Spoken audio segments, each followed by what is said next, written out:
మోసం.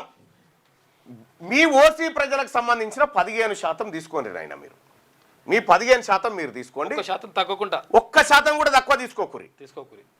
మిగతాది మీ 15 పోతే మా ఎస్సీలం, మా ఎస్టీలం, మా మైనారిటీలం, మా బీసీలం మేము చూసుకుంటాం.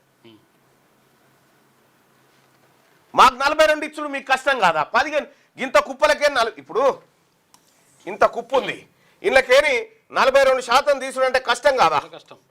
42% కుప్ప తీసి పక్కకు పెట్టుడు. ఇక 15% అంటే ఇట్లా వీకి అవతల మారేయచ్చు. ఈ 15%ని ఈ కుప్ప బయటికి తీస్తే మిగతా అంత మాదేనా? ఇంకొక మాట కూడా చెప్తున్నా, దయచేసి మీ ఓట్లు కూడా వద్దు. మీ ఓట్లు మాకొద్దు, మా ఓట్లు మీకొద్దు. ఇక జాలను ఆయన చేసిన నయవంచన ఈ 18 నెలల్లోనే మీ కష్టం తేలిపోయింది. మీ కష్టం గురించి అర్థమవుతా ఉంది. ఎస్, ఆల్రెడీ ఉన్నారు అశోక్ అన్న. 50% పైగా బీసీలు, 50% పైగా సర్పంచ్ స్థానాలు సాధిస్తున్నారు. ఎంపీ ఎమ్మెల్యే స్థానాల్లో రిజర్వేషన్లు కావాలి. ఎస్, కావాల్సింది అక్కడ, చట్టసభలో కావాల్సింది అక్కడ. ఇది మోసం.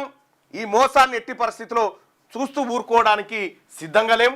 తెలంగాణ బీసీ ప్రజలారా, మన ద్రోహి ఎవడో మన శత్రువు ఎవడో తేలిపోయింది.